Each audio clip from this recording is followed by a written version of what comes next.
নমস্কার, আমি মৌসুমী। শিলালিপিতে আপনাদের সবাইকে স্বাগত জানাই। শোনাচ্ছি সাহিত্যিক বিভূতিভূষণ বন্দ্যোপাধ্যায়ের কেদার রাজা। গল্প পাঠ ভালো লাগলে শেষে একটা লাইক দিয়ে যেতে ভুলবেন না। এখনো যারা আমার চ্যানেলটা সাবস্ক্রাইব করেননি তাদের সকলের কাছে আমার অনুরোধ, প্লিজ আমার চ্যানেলটা সাবস্ক্রাইব করে নেবেন। পাশে যে বেল নোটিফিকেশনটা আছে সেটা অবশ্যই প্রেস করে দেবেন। আজ উপন্যাসের 9ম পর্ব। চাটুজ্জে মশাইয়ের বাড়ির গানের আসর ভাঙল রাত 11টায়। তারপরে খাওয়ার জায়গা হলো। প্রায় 30 জন লোক নিমন্ত্রিত। আহারের ব্যবস্থাও চমৎকার। যেমন আয়োজন তেমনি রান্না। কেদার এক সময় খেতে পারতেন ভালোই।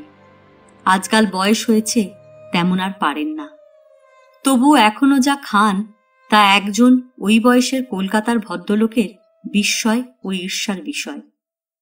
বাড়ির কর্তা চাটুজ্জে মশাই কেদারের পাতের কাছে দাঁড়িয়ে তদারক করে তাকে খাওয়ালেন। আহার আদির পরে বিদায় চাইলে বললেন, আবার আসবেন কেদারবাবু, পাশেই আছি, আমরা তো প্রতিবেশী। আপনার বাজনার হাত ভারী মিঠে। আমার স্ত্রী বলছিলেন, উনি কে? আমি বললাম, আমাদের পাশের বাগানেই থাকেন, এসেছেন বেড়াতে। আহা, আজ যদি আপনার মেয়েটিকে আনতেন বড় ভালো হতো।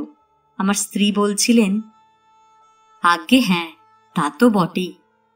তার এক দাদা এসে তাকে নিয়ে গেল বেড়াতে কিনা, মানে গ্রাম সম্পর্কের দাদা হলেও খুব আপনা আপনি মতো। কলকাতায় তাদের বাড়ি আছে, সেখানেই নিয়ে গেল। মোটর গাড়ি নিয়ে এসেছিল। তা আর একদিন নিয়ে আসবো। আনবেন বই কি, মাকে আনবেন বই কি, বলা রইল, নিশ্চয় আনবেন। আচ্ছা, নমস্কার কেদারবাবু। কেদারের সঙ্গে চাটুজ্জে মশাই একজন লোক দিতে চেয়েছিলেন, কিন্তু কেদার তার নিতে চাননি। তিনি গানের আসরের শেষ দিকে একটু ব্যস্ত হয়ে উঠেছিলেন। মেয়ে এসে একা থাকবে বাগান বাড়িতে। গাঁয়ের গড় বাড়ির বনের মধ্যে মেয়েকে ফেলে রেখে যেতেন প্রায় প্রতি রাত্রেই। সে কথা ভেবে এখন তার কষ্ট হলো। তবুও সে নিজের গ্রাম, পূর্বপুরুষের ভিটে, সেখানকার কথা স্বতন্ত্র। গেট দিয়ে ঢোকবার সময় কেদার দেখলেন কোনো ঘরে আলো জ্বলছে না। শরৎ তাহলে হয়তো সারাদিন ঘুরে ফিরে এসে ক্লান্ত অবস্থায় ঘুমিয়ে পড়েছে। আহা, কত আর ওর বয়স, কাল তো এতটুকু দেখলেন ওকে। দেখুক, শুনুক, আমোদ করুক না। বাড়ির রোয়াকে উঠে ডাকলেন, ও শরৎ, মা শরৎ, উঠে দোরটা খোলো, আলোটা জ্বালো। সাড়া পাওয়া গেল না। কেদার ভাবলেন, বেশ ঘুমিয়ে পড়েছে দেখছি, বড্ড ঘুমকাতুরে। গড় শিবপুরে এক একদিন এমন ঘুমিয়ে পড়ত। ছেলে মানুষ তো, হাজার হোক। পুনরায় ডাক দিলেন, ও মা শরৎ, ওঠো, আলো জ্বালো। ডাকাডাকিতে ঝি উঠে আলো জ্বেলে রান্নাঘরের বারান্দা থেকে এসে বললে, কে বাবু? কই, দিদিমণি তো আসেননি এখনো। কেদার বিস্ময়ের সুরে বললেন, আসেনি? বাড়ি আসেনি? তুই ঘুমিয়ে পড়েছিলি, জানিস নে হয়তো। দেখ, সে হয়তো ডাকেনি। চল ঘরে, আলো জ্বাল। ঝি বললে, চাবি দেওয়া রয়েছে যে বাবু, এই আমার কাছে চাবি। দোর খুলবে, আমার কাছ থেকে চাবি নেবে, তবে তো ঢুকবে ঘরে। কি যে বলো বাবু। তাই তো, কেদার সে কথাটা ভেবে দেখেননি। চাবি রয়েছে যখন ঝিয়ের কাছে, তখন শরৎ দোর খুলবে কি করে? ঝি বললে, আমি সন্ধ্যে থেকে বসেছি নু এই রোয়াকে, এই আসে এই আসে। বলি, মেয়ে মানুষ একা থাকবে? এসব জায়গা আবার ভালো না। বাগান বাড়ি, লোকজনের গতাগম্মি নেই রাত্রির কাল। আমি শুয়ে থাকবো কোন দিদিমণির ঘরে? রান্নাঘরের আটা এনে রেখেছি, ঘি এনে রেখেছি, যদি এসে খাবার করে খায়। কেদার অন্যমনস্ক হয়ে পড়েছিলেন। ঝিয়ের দীর্ঘ উক্তির খুব সামান্য অংশই তার কর্ণগোচর হল। ঝিয়ের কথার শেষের দিকে প্রশ্ন করলেন, কে খাবার করে খেয়েছে বললে? খায়নি গো, খায়নি। যদি খায় তাই এনে রাখনু সব গুছিয়ে, আটা, ঘি। কেদার বললেন, তাই তো ঝি, এখনো এলো না কেন বলো দেখি? 12টা বাজে, কি তার বেশিও হয়েছে? তা কি করে বলি বাবু? হ্যাঁ জি, থিয়েটার দেখতে যায়নি তো? তাহলে কিন্তু অনেক রাত হবে না? তা জানি নে বাবু। রাত 1টা বেজে গেল, 2টো। কেদারের ঘুম নেই, বিছানায় শুয়ে উৎকর্ণ হয়ে আছেন। বাগান বাড়ির সামনের রাস্তা দিয়ে অত রাতেও 2-1খানা মোটর বা মাল লরির যাতায়াতের আওয়াজ পাওয়া যাচ্ছে। কেদার অমনি বিছানার উপর উঠে বসেন। এই এতক্ষণে এলো প্রভাসের গাড়ি। কিছুই না, আবার শুয়ে পড়েন। নয়তো উঠে তামাক সাজিন বসে বসে, তবুও একটু সময় কাটে। হলের ঘড়িটা টং টং করে 3টে বাজল। কত রাত্রে কলকাতার থিয়েটার ভাঙে? কারণ এতক্ষণে তিনি ঠিক করেই নিয়েছেন যে প্রভাস ওকে থিয়েটার দেখাতে নিয়ে গিয়েছে। প্রভাস এবং অরুণের বাড়ির সবাই গিয়েছে, মানে মেয়েরা, তাদের সঙ্গেই। তা তো সব বুঝলেন তিনি, কিন্তু থিয়েটার ভাঙে কত রাত্রে? কাকে জিজ্ঞেস করেন এত রাত্রে কথাটা? আবার শুয়ে পড়লেন। একবার ভাবলেন গেটের কাছে দাঁড়িয়ে কি দেখবেন। শেষ রাত্রে কখন ঘুম এসে গিয়েছিল চোখে তাঁর অজ্ঞাত সারে। যখন কেদার ধর্মর করে বিছানা ছেড়ে উঠলেন, এ যে দেখছি রোদ উঠে বেশ বেলা হয়ে গিয়েছে। ডাকলেন, ও ঝি, ঝি। ঝি এসে বললে, আমি বাজারে চন্নু বাবু, এরপর মাছ মিলবে না। ওই মুখ পড়া ইটের কলের বাবুগুনো হন্যে শেয়ালের মতো। হ্যাঁ রে, শরৎ আসেনি? না বাবু, কই? এলে তো তখনই উঠে দরজা খুলে দিতাম বাবু। আমার ঘুম বড্ড সজাগ ঘুম। ঝি বাজারে চলে গেল। কেদারের মনে এখন আর অতটা উদ্বেগ নেই। তিনি এইবার ব্যাপারটা বুঝতে পেরেছেন। অনেক রাত্রে থিয়েটার ভেঙে গেলে প্রভাসের বাড়ির মেয়েদের সঙ্গে শরৎ তাদের বাড়িতে গিয়ে শুয়েছে। এ তো সম্পূর্ণ স্বাভাবিক ব্যাপার। রাত্রের অন্ধকার মানুষের মনে ভয় ও উদ্বেগ আনে। দিনের আলোয় তার মনের দুশ্চিন্তা কেটে গিয়েছে। মিছিমিছি ব্যস্ত হওয়ার কিছু নেই এর মধ্যে। কলকাতার জীবনযাত্রা প্রণালী গড়শিবপুরের সঙ্গে এক নয়, এ তাঁর আগেই বোঝা উচিত ছিল। কেদার নিজেই জল ফুটিয়ে চা করে খেলেন। ঝি দোকান থেকে খাবার নিয়ে এলো। 8টা, 9টা, 10টা বাজল। কেদার ঝিকে বলে দিয়েছিলেন কি কি আনতে হবে। মেয়ে এসে মাছ রাঁধবে বলে ভালো মাছও আনতে দিয়েছেন। ঝি বাজার থেকে ফিরে এলো, অথচ এখনো শরতের সঙ্গে দেখা নেই। বাজার পড়ে রইল। ঝি জিজ্ঞেস করল, দিদিমণি তো এখনো এলো না, মাছ কি কুটে রাখবো? রেখে দে, হয়তো গঙ্গার চান করে আসবে। যখন 12টা বেজে গেল তখন ঝি এসে বললে, বাবু, রান্নাটা আপনি চড়িয়ে দিন না কেন? আমার বোধহয় দিদিমণি এবেলা আর এলেন না, না খেয়ে কতক্ষণ বসে থাকবেন? কিন্তু কেদার বড় উদ্বিগ্ন হয়ে পড়েছিলেন। আজ একটা ব্যাপার তার কাছে আশ্চর্য ঠেকছিল। সেটা এই, শরৎ যত আমাদের মধ্যেই থাকুক না কেন, বাবাকে ভুলে, তার জন্য রান্নার কথা ভুলে সে কোথাও থাকবে না। জীবনে সে কখনো তা করেনি।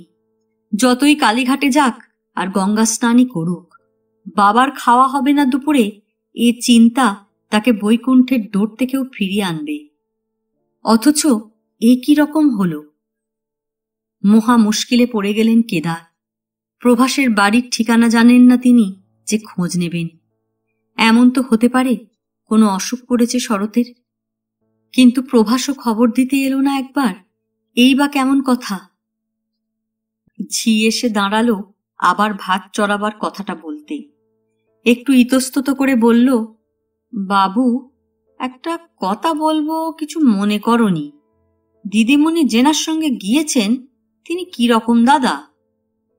ঝিয়ের কথার সুর ও বলবার ধরন কেদারের মনের মধ্যে হঠাৎ যেন একটা ধারালো অস্ত্রের বিষম ও নিষ্ঠুর খোঁচা দিয়ে তাঁর সরল মনকে জাগিয়ে তুলবার চেষ্টা করলে।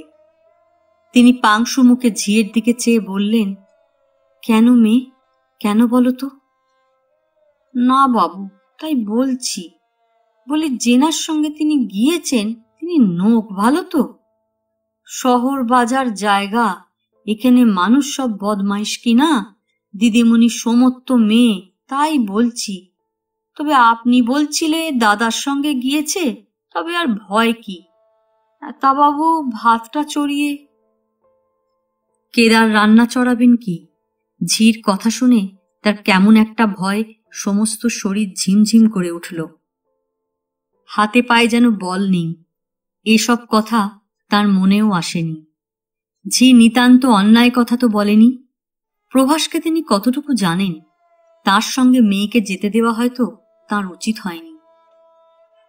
হঠাৎ মনে পড়ল পাশের বাগানে গিয়ে চাটুজ্জে মশাইকে সব জানিয়ে এ বিপদে তার পরামর্শ নেওয়া দরকার। বিশাল কলকাতা শহরের মধ্যে তিনি আর কাউকে জানেন না, চেনেন না। ঝিকে বসিয়ে রেখে বাড়িতে তিনি চাটুজ্জে মশাইয়ের বাগান বাড়িতে গেলেন। চাটুজ্জে মশাইকে সামনের চাতালেই চাকর তেল মাখাচ্ছিল। কেদারকে এমন অসময়ে আসতে দেখে তিনি একটু বিস্মিত হয়ে কাপড় গুছিয়ে পরে উঠে বসলেন। হাত তুলে নমস্কার করে বললেন, আসুন কেদার বাবু। ওরে বাবুকে টুলটা এগিয়ে দে। কেদার বললেন, বড় বিপদে পড়ে এসেছি চাটুজ্জে মশাই। আপনি ছাড়া আমি তো আর কাউকে জানি নে, চিনিও নে, কার কাছেই বা যাব? চাটুজ্জে মশাই সোজা হয়ে বিস্ময়ের সুরে বললেন, কি বলুন দেখি, কি হয়েছে? কেদার ব্যাপার সব খুলে বললেন। চাটুজ্জে মশাই শুনে একটু চুপ করে ভাবলেন। তারপর বললেন, আপনি ঠিকানা জানেন না? আজ্ঞে না। প্রভাস কি? দাস, ওরা কর্মকার। দাঁড়ান, টেলিফোন গাইডটা দেখি। কিন্তু আপনি তো বলছেন ঠিকানা জানেন না। তবে তাতে কি হবে? ওই নামে 50 জন মানুষ বেরোবে। আচ্ছা, আপনি দয়া করে একটু অপেক্ষা করুন। আমি স্নানটা সেরে নি চট করে, বেলা হয়েছে। আপনাকে নিয়ে একবার থানায় যাব কিনা ভেবে দেখি। পুলিশের সঙ্গে একবার পরামর্শ করা দরকার। পুলিশের নাম শুনে নির্বিরোধী কেদার ভয় পেয়ে গেলেন। পুলিশে যেতে হবে, ব্যাপারটা গুরুতর দাঁড়াবে কি? না, হয়তো মন্দির টন্দির দেখতে বেরিয়েছে মেয়ে, ফিরে আসতে একটু বেলা হচ্ছে। একেবারে পুলিশে যাওয়াটা ঠিক হবে না। কেদার বললেন, আচ্ছা, আপনি স্নানাহার সেরে নিন। আমি ততক্ষণ একবার দেখে আসি এলো কিনা। আপনি খেয়ে একটু বিশ্রাম করুন, আমি আসছি। বাগান বাড়িতে ফিরে কেদার এঘর ওঘর খুঁজলেন। ঝিকে ডাকলেন, শরৎ আসেনি। ঘড়িতে বেলা 2। কিছুক্ষণ চুপ করে বিছানায় শুয়ে মন শান্ত করার চেষ্টা করলেন। পুলিশে খবর দেওয়ার আগে বরং একটু দেরি করা ভালো। ঘড়িতে 2:30 বাজল। এমন সময় ফটকের কাছে মোটরের হর্ন শোনা গেল। কেদার উৎকণ্ঠ হয়ে রইলেন। সকাল থেকে 100 মোটর গাড়ির বাঁশি শুনেছেন তিনি, কিন্তু মনে হলো এই তো গাড়ির শব্দ একেবারে বাগানের লাল কাঁকড়ের পথে। বাবা, বাঁচা গেল। সমস্ত শরীর দিয়ে যেন ঝাল বেরিয়ে গেল কেদারের। ঝি ছুটে এসে বললে, বাবু, মোটর ঢুকছে ফটক দিয়ে, দিদিমণি এসেছে। কেদার প্রায় ছুটেই বাইরে গেল। মোটর সামনে এসে দাঁড়ালো। তা থেকে নামলো প্রভাস ও গিরিন। শরৎ তো গাড়িতে নেই। ওরা এগিয়ে এলো। কেদার ব্যস্তভাবে বললে, এসো বাবা প্রভাস, শরৎ আসেনি? এত দেরি করলে, তাকে কি বাড়িতে? প্রভাস ও গিরিনের মুখ গম্ভীর। পাশে ঝিকে দাঁড়িয়ে থাকতে দেখে গিরিন বললে, শুনুন, আপনার সঙ্গে একটা কথা আছে, ওদিকে চলুন। ঝি হঠাৎ বলে উঠল, হ্যাঁ গা বাবু, দিদিমণি ভালো আছে তো? গিরিন নামতা মুখস্থ করার মতো বললে, হ্যাঁ আছে আছে, আসুন চলুন ওই ওদিকে। তুই জানা কেন হাঁ করে এখানে দাঁড়িয়ে কি?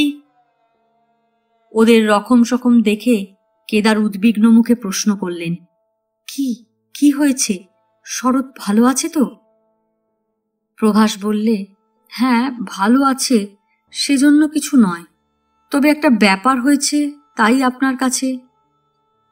কেদার জিনিসটা ভালো বুঝতে না পেরে বললেন, তা শরৎকে সঙ্গে নিয়ে এলেই তো হতো বাবাজি, তাকে আর কেন বাড়িতে রেখে এলে?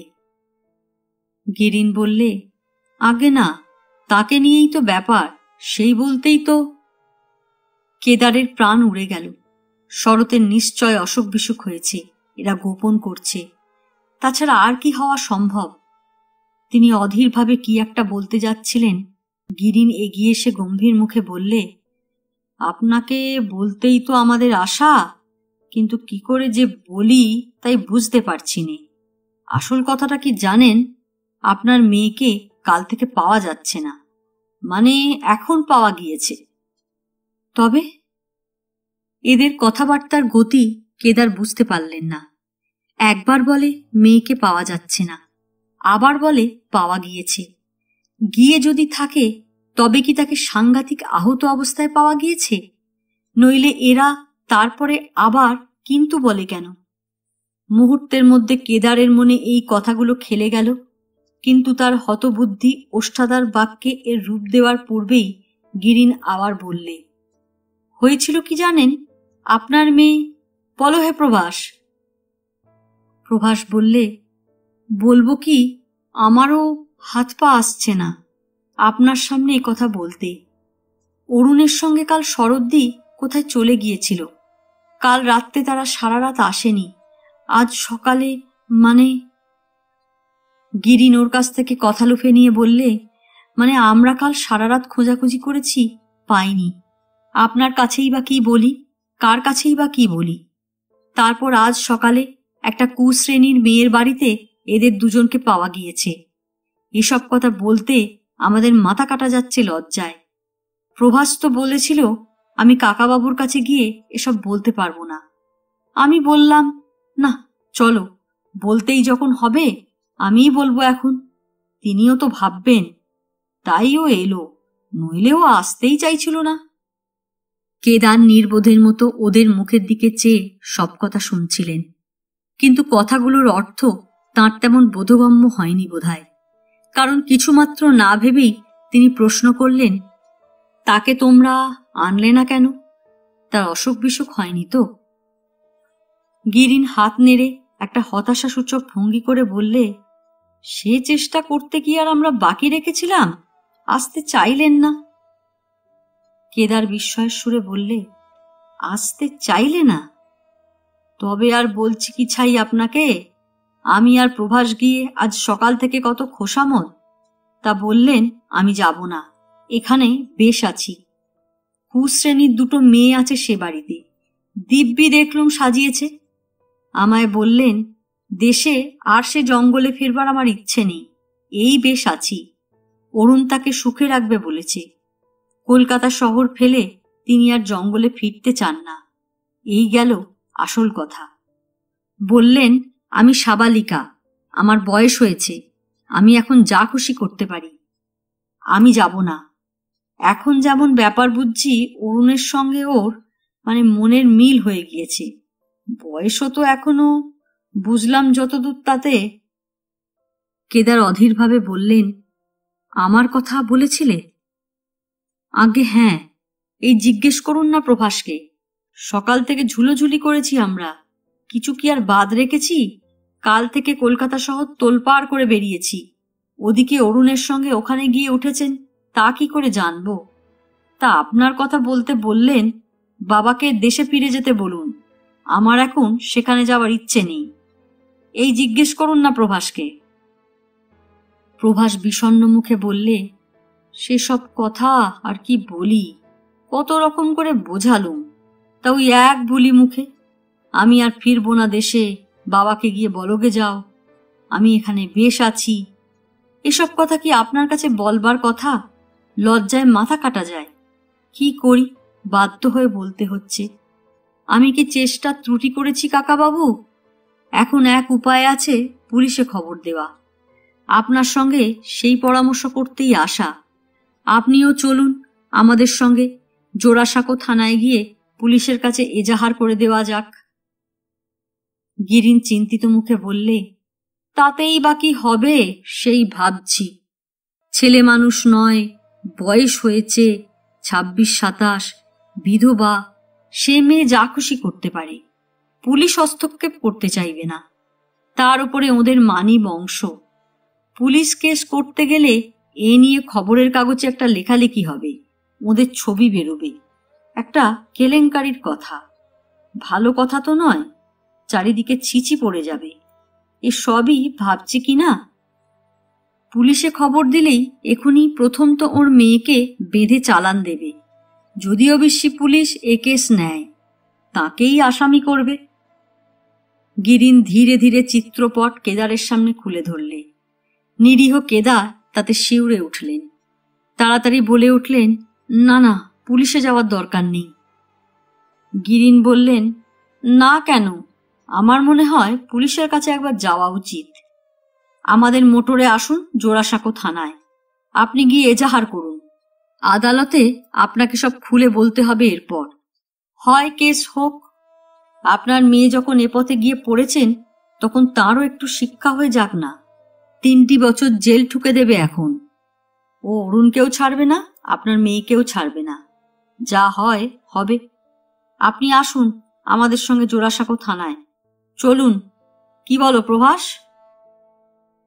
প্রভাস বললে, হ্যাঁ, তা যেতে হবে বই কি, যা থাকে কপালে। শরৎ দিকে আসামি হয়ে ডকে দাঁড়াতে হবে বলে আর কি করা। চলুন আপনি। আমার গ্রামের লোক আপনি, আমি এর একটা বিহিত না করে। গিরিন বললে, না, বিহিত করাই উচিত। খারাপের সঙ্গে যখন পা দিয়েছে, তখন ওদের শাস্তি হয়ে যাওয়াই উচিত। জেল হলেই বা আপনি করবেন কি? আসুন, উঠুন গাড়িতে। আপনার আহারাদি হয়েছে? কেদার যেন অকুলে কুল পেয়ে বললেন, না, এখনো হয়নি। ভাত চড়াতে যাচ্ছিলাম। কি সর্বনাশ, খাওয়া হয়নি এখনো? আপনি রান্না খাওয়া করে নিন, আমরা ততক্ষণ একটু অন্য কাজ সেরে আসি। কেদার ব্যস্তভাবে বললেন, তোমরা যেন আমায় না বলে থানায় যেও না বাবাজি। গিরিন বললে, আপনি না থাকলে তো পুলিশে এজাহার করাই হবে না। আমরা কে? আপনিই তো ফরিয়াদি, আপনার মেয়ে। আমরা বাইরের লোক, আমাদের কথা নেবেই না পুলিশ। আপনাকে না নিয়ে গেলে তো কাজই হবে না। আপনি খাওয়া দাওয়া করুন, বেলা 4টের মধ্যে আসব। প্রভাস ও গিরিন মোটর নিয়ে চলে গেলে কেদার খানিকক্ষণ দাঁড়িয়ে দাঁড়িয়ে কি ভাবলেন। ঠিকমতো ভাববার শক্তিও তখন তার নেই। মাথার মধ্যে কেমন যেন সব গোলমাল হয়ে গিয়েছে। জীবনে কখনো এ ধরনের ভাবনা ভাবেননি তিনি। নির্বিরোধী নিরীহ মানুষ কেদার। শখের যাত্রা দলে গানের তালিম দিয়ে আর গ্রাম্য মুদির দোকানে বসে হাসি গল্প করেই চিরদিন কাটিয়ে এসেছেন। এমন জটিল ঘটনা জালের মধ্যে কখনো পড়েননি। এমন ধরনের চিন্তায় তার মস্তিষ্ক অভ্যস্ত নয়। একটা কথাই শুধু বারবার তার মাথায় খেলতে লাগলো। পুলিশে গেলে তাকে মেয়ের বিরুদ্ধে এজাহার করতে হবে। তাতে তার মেয়ে জেল হয়ে যেতে পারে। শরতের জেল হয়ে যেতে পারে। আর এই মোকদ্দমার তিনিই হবেন ফরিয়াদি। আদালতে দাঁড়িয়ে মেয়ের বিরুদ্ধে সাক্ষী দিতে হবে তাঁকে। ঝি এসে বললে, বাবু, ওনারা চলে গেল। দিদিমণির কথা কি বলে গেল বাবু? কখন আসবেন তিনি? কেদারের চমক ভাঙল ঝিয়ের কথায়। বললেন, হ্যাঁ, এই কি বললে?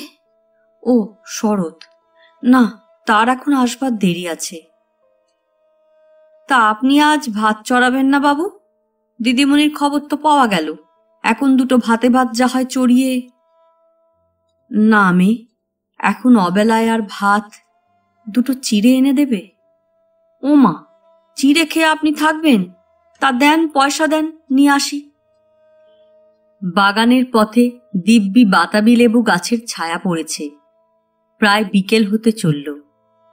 ঘণ্টা 2 পরে প্রভাস ও গিরিন মোটর নিয়ে ফিরে এসে দেখলে ঝি গাড়ি বারান্দার সামনের রোয়াকে বসে। তাকে জিজ্ঞেস করে জানা গেল কেদার কোথায় চলে গিয়েছেন। বাজার থেকে চিড়ে কিনে নিয়ে এসে সে আর তাকে দেখতে পায়নি। কেদারের কাপড় চোপড়ের পুঁটলিটাও সেই সঙ্গে দেখা গেল নেই। গিরিন বাগানের বাইরে এসে হো হো করে হেসে গড়িয়ে পড়ে আর কি। কেমন বাবা, বললাম যে সব আমার হাতে ছেড়ে দাও। গিরিন কুণ্ডুর মাথার দাম লাখ টাকা বাবা। ও পাড়া গিয়ে বুড়োর কানে এমন মন্ত্র ঝেড়েছি যে এ পথে আর কোনো দিন হাঁটবে না। বলিনি তোমায়? আচ্ছা, বুড়োটা গেল কোথায়? কোথায় আর যাবে, গিয়ে দেখো গে যাও, তোমাদের সেই কি পুর বলে, তার জঙ্গলের মধ্যে গিয়ে কাল সকাল নাগাদ ঠেলে উঠেছে। লজ্জা এ কথা কারোর কাছে এমনিই বলতে পারতো না, তার ওপর যে পুলিশের ভয় দিয়েছি ঢুকিয়ে বুড়োর মাথায়, দেখবে যে রা কাটবে না কারো কাছে। এক ঢিলে দুই পাখি সাবার। দমদমার বাগান বাড়ি থেকে বার হয়ে কেদার পুঁটুলি হাতে হন হন করে পথে চলতে লাগলেন। হাতে পয়সার সচ্ছলতা নেই, খরচের দরুন যা কিছু ছিল তা নিতান্তই সামান্য। তাছাড়া কেদার এখন কোথায় যাবেন না যাবেন ঠিক করে উঠতে পারেননি। এখন তার প্রথম ও প্রধান লক্ষ্য তার ও কলকাতা শহরের মধ্যে অতি দ্রুত, অতি বিস্তৃত একটি ব্যবধান সৃষ্টি করা। এই ব্যবধান যত বড় হবে, যত দূরে গিয়ে তিনি পড়তে পারবেন, তার মেয়ে তত নিরাপদ। সুতরাং পিছন ফিরে না আছে, এখন শুধু হেঁটেই যেতে হবে, হেঁটেই যেতে হবে। মেয়ের বিপদ না ঘটে, শুধু হাঁটতেই হবে। কিসের বিপদ মেয়ের, তা কেদারের ভাবার সময় বা অবসর নেই। মেয়ে যে খুব নিরাপদ আছে কি নেই, সেসব ভাবনারও সময় নেই এখন। শুধু হাঁটতে হবে, কলকাতা থেকে দূরে গিয়ে পড়তে হবে। প্রভাস ও গিরিন যেমন রেগে গিয়েছে, ওরা শোধ তুলে হয়তো ছাড়বে অরুণের ওপর। মোটরে করে এসে তাকে রাস্তা থেকে জোর করে ধরে নিয়ে না যায়। ক্ষুধা নেই, তৃষ্ণা নেই, ক্লান্তি নেই, পরিশ্রম নেই, শুধু পথ বেয়ে চলা, যতদূর যাওয়া যায়। সন্ধ্যার সময় দমদমা থেকে 7 মাইল দূর যশোর রোডের ধারে গাছতলায় বসে একটি বৃদ্ধ ব্রাহ্মণকে হাউ হাউ করে কাঁদতে দেখে 2-4 জন পথিকের ভিড় জমে গেল। একজন বললে, কি হয়েছে মশাই? আর একজন বললে, বাড়ি কোথায় আপনার, কি হয়েছে? লোকজনের মধ্যে বেশিরভাগ চাষি লোক। 2 জন দমদমায় HMV গ্রামাফোন কোম্পানির কারখানায় কাজ করে। ছুটির পর সাইকেলে গ্রামে ফিরছিল। তাদের একজন এগিয়ে এসে বললে, কি হয়েছে মশাই? আমিও ব্রাহ্মণ, আসুন আমার বাড়ি। এই কাঁচা রাস্তা দিয়ে নেমে গিয়ে গড়ানহাটি কেশবপুরে আমার বাড়ি। কেদার বললেন, না, ও কিছু না, আমি এখন হেঁটে যাব। কাঁদছেন কেন? কি হয়েছে আপনার বলতেই হবে। আসুন আপনি দয়া করে, এই অন্ধকার রাত্রে একা যাবেন কোথায়? কেদার কাকুতি মিনতির সুরে বললেন, না বাবু, আমি যাব না, আমার কিছুই হয়নি। এই গিয়ে মাঝে মাঝে পেটে ফিক ব্যথা ধরে কি না, ও কিছু নয়, এক্ষুনি সেরে যাবে, সেরে গিয়েছে অনেকটা। কেদার পুঁটুলি নিয়ে অন্ধকারের মধ্যে উঠে বারাসাতের দিকে রওনা দিলেন পথ ধরে। সকলে মুখ চাওয়াচাই করলে। ওদের মধ্যে একজন মুচকি হেসে বললে, পাগল, পাগলও দেখেই চেনা যায়, পাগল। সন্ধ্যা উত্তীর্ণ হয়ে রাত এলো, অন্ধকার রাত। কেদারের দিকপাত নেই, কোথায় যাচ্ছেন তা তিনি এখনো জানেন না। মাঝে মাঝে মোটরের হর্ন বাজে পেছন থেকে। মাল বোঝাই লরি যশোর রোড বেয়ে বারাসাত কি বনগায় মাল নিয়ে চলেছে। কেদার হর্ন শুনলেই পথের ধারের গাছের গুঁড়ির আড়ালে লুকিয়ে পড়েন। প্রভাসদের মোটর তার সন্ধানে পুলিশ নিয়ে বেরিয়েছে কিনা কে জানে। সারাদিন পেটে কিছু যায়নি, কিন্তু আশ্চর্যের বিষয়, কেদার এখন আহারের কোনো প্রয়োজন পর্যন্ত অনুভব করছেন না। শরীর এবং মন যেন তাদের সমস্ত অনুভূতি হারিয়ে একটিমাত্র অনুভূতিতে পর্যবসিত হয়েছে। সেটা সময় যাওয়ার সঙ্গে সঙ্গে ক্রমশ তীক্ষ্ণ ও স্পষ্ট হয়ে উঠছে। অন্য কিছু নয়, কন্যার উপর তাঁর গভীর স্নেহ ও একটি অদ্ভুত করুণা। শরৎ যেন 26 বছরের যুবতী নেই। তার মনোরাজ্যে সে কখন শিশু মেয়েটি হয়ে ফিরে এসেছে, যে গড় শিবপুরের বাড়িতে জঙ্গলের ধারে কুচ ফল তুলে খেলা করত। তার খেলা ঘরে ধুলোর ভাত ও পাথরকুচি পাতা মাছ খেতে হয়েছে বসে বসে। তার এখনো কি বুদ্ধি বা হয়েছিল? চিরকাল পাড়াগাঁয়ে কাটানোর ফলে শহরের ব্যাপার কি বা সে বোঝে? একবার ভাবলেন কলকাতায় ফিরে গিয়ে পাশের বাগানের চাটুজ্জে মশাইয়ের কাছে সব কথা ভেঙে বলে তাঁর সাহায্য চাইলে কেমন হয়। কিন্তু পুলিশের আইন বড় কড়া। সেখানে চাটুজ্জে মশাই কতটুকু সাহায্য করতে পারবেন? বিশেষ করে এমন একটা কথা তিনি কি চাটুজ্জে মশাইকে খুলে বলতে পারবেন? তবে কথা গোপন থাকবে না। ওই ঝিটা এতক্ষণ কথাটা পাড়াময় রাষ্ট্র করেছে। ঝি কি আর এতক্ষণ এ কথা না জেনেছে? ওই প্রভাস ও গিরিনী তাকে সব কথা প্রকাশ করে বলেছে এতক্ষণ। না, সেখানে আর ফিরবার উপায় নেই। এখন তো নয়, এরপর কত পরে তা তিনি এখনো জানেন না। যা হয় একটা কিছু করবেন তিনি। বারাসাতের বাজারে পৌঁছে কেদারের ইচ্ছে হলো এখানে চা কিনে খান দোকান বেছে। রাস্তার ধারেই অনেকগুলো চায়ের দোকান। আজ শরৎ নেই সঙ্গে, যে তাকে দোকানের চা খেতে বাধা দেবে, যে তাকে ইহকালের অনাচার থেকে সন্তর্পণে বাঁচিয়ে রেখে তার পরকালের মুক্তির পথ খোলসা করবার জন্য সচেষ্ট ছিল চিরদিন। আজ সে নির্মমভাবে সমস্ত অনাচারের স্বাধীনতা দিয়ে তাকে ছেড়ে চলে গিয়েছে। সুতরাং অনাচার তিনি করবেনই। যা হয় হবে। পরকাল তিনি মানেন না। আরও জোর করে, ইচ্ছে করে তিনি যা খুশি অনাচার করবেন। কে দেখবার আছে তার? রাস্তার ধারের দোকান থেকে এক পেয়ালা চা খেয়ে কেদার আবার হন হন করে রাস্তা হাঁটতে লাগলেন। সারা রাত ধরে পথ চলে সকালের দিকে দত্তপুকুর থেকে কিছু দূরে একটা গ্রামে এসে পথের ধারেই বসে পড়লেন। আর তিনি ক্ষুধা ও পথশ্রম ক্লান্ত দেহটাকে টেনে নিয়ে যেতে পারছেন না। জনৈক গ্রাম্য লোক সকালে গাড়ু হাতে মাঠ থেকে ফিরে আসছিল। তাকে এ অবস্থায় দেখে বললে, কোথা থেকে আসা হচ্ছে? আগে বারাসাত থেকে। কেদার একটু মিথ্যে কথার আমদানি করলেন। লোককে সন্ধান দেওয়ার দরকার কি তিনি কোথা থেকে আসছেন? লোকটি আবার বললে, তা এখানে বসে এমন ভাবে? একটু বসে আছি, এইবার উঠি। আপনারা? ব্রাহ্মণ। আজ্ঞে প্রাতঃপ্রণাম। আমার নাম হরিহর ঘোষ, কায়স্থ। আপনি যদি কিছু না মনে করেন একটা কথা বলি। আমার বাড়ি এবেলা দয়া করে পায়ের ধুলো দিয়ে দুটি সেবা করে যান। আমরাও প্রসাদ পাবো এখন। চলুন, উঠুন। কেদার কিছুতেই প্রথমটা রাজি হননি, কিন্তু তার চেহারা দেখে লোকটার কেমন দয়া ও সহানুভূতির উদ্রেক হয়েছিল। সে পীড়াপিড়ি করে তাকে নিজের বাড়িতে নিয়ে গেল। কেদার দেখলেন লোকটি সম্পন্ন অবস্থার গ্রাম্য গৃহস্থ। বাইরে বড় চণ্ডীমণ্ডপ, অনেকগুলো ধানের মড়াই, বাড়ির সামনে একটা পানা ভরা ডোবা। সেই ছোট পানা ভরা ডোবার আবার একটা ঘাট বাঁধানো দেখে দুঃখের মধ্যেও কেদার ভাবলেন, এদের দেশে এর নাম পুকুর, এর আবার বাঁধা ঘাট। এদের নিয়ে গিয়ে গড়ের কালো পায়রার দিঘিটা একবার দেখিয়ে দিতে হয়। ভালো লাগলো জায়গাটা তবুও। কেদার সারাদিন রইলেন। সন্ধ্যার সময় বিদায় নিতে চাইলে গৃহস্বামী আপত্তি করে বললে, তা হবে না ঠাকুর মশাই, সামনে অন্ধকার রাত, আপনাকে কি ছেড়ে দিতে পারি এখন? থাকুন না এখানে দুদিন। ইতিমধ্যে কেদার নিজের একটা মিথ্যা পরিচয় দিয়েছিলেন। তিনি গরিব ব্রাহ্মণ, গোবরডাঙ্গার জমিদার বাড়িতে কিছু সাহায্য প্রার্থনা করতে চলেছেন।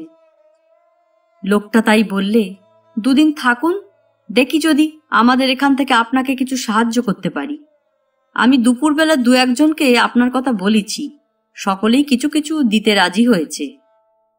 কেদার বিপদে পড়লেন। তিনি গড়শিবপুরের রাজবংশের লোক, কারো কাছে হাত পেতে কখনো কিছু নিতে পারবেন না ওভাবে, যতই অভাব থাকুক। নিজেকে গরিব ব্রাহ্মণ বলে তিনি যে মহা মুশকিলে পড়ে গেলেন। রাত্রিটা অগত্যা থেকে যেতে হলো। পরদিন সকালে তিনি যখন আবার বিদায় চাইলেন, গৃহস্বামী 3টি টাকা তার হাতে দিতে গেল। বললে, এই উঠেছে ঠাকুরমশাই, মিত্তির মশাই দিয়েছেন 1 টাকা, আর আমি সামান্য কিছু, এই নিয়ে যান। কেদার বিনীতভাবে বললেন, আমি ও নিতে পারবো না। ঘোষমশাই আশ্চর্য হয়ে বললে, নেবেন না কেন? আগে ও আমার দরকার নেই। ঘোষমশাই তার মুখের দিকে চেয়ে বললে, এর চেয়ে বেশি উঠল না যে ঠাকুরমশাই, না হয় আমি আর 1 টাকা। কেদার বললেন, না না, আপনি অতি মহৎ লোক, যা করেছেন তা কেউ করে না। কিন্তু আমি নিতে পারবো না। আমি আপনাকে এমনি আশীর্বাদ করছি। আপনি ধনে পুত্রে লক্ষ্মীশ্বর হন, ভগবান আপনাদের সুখে রাখুন। কেদারের চোখে জল দেখে গৃহস্বামী বিস্মিত হয়ে তাঁর দিকে চেয়ে রইল। তারপরে উঠে তার সামনে দাঁড়িয়ে বললে, আচ্ছা, আপনি ঠিকমতো পরিচয় দেননি বোধহয়। এ বাজারে 4 টাকা ছেড়ে দেয় এমন লোক আমি দেখিনি। বলুন আপনি কে, কি হয়েছে আপনার? কেদার উদ্গত অশ্রু কোনো মতে চেপে তাড়াতাড়ি সেখান থেকে বিদায় নিয়ে রাস্তায় উঠতে উঠতে বললেন, হ্যাঁ, কিছু হয়নি, আমি আসি, আমার বিশেষ দরকার আছে, কিছু মনে করবেন না। গৃহস্বামী টাকাটা হাতে করে অবাক হয়ে দাঁড়িয়ে রইল। সেদিন সারাদিন অনবরত পায়ে হেঁটে সন্ধ্যার পর কেদার গড়শিবপুর থেকে 6 ক্রোশ দূরে হলুদপুরের বাজারে পৌঁছলেন। এখানে কেউ তাকে চিনত না। 4 ক্রোশ দূরের এই বাজারে তার যাতায়াত বিশেষ ছিল না। না চেনে সে খুব ভালো।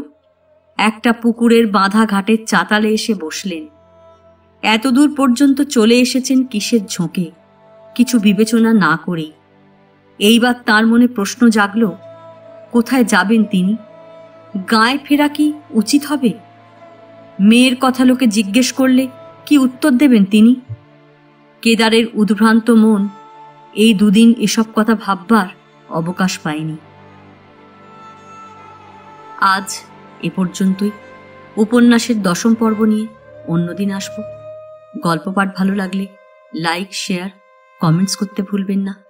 আজকের মতো নমস্কার।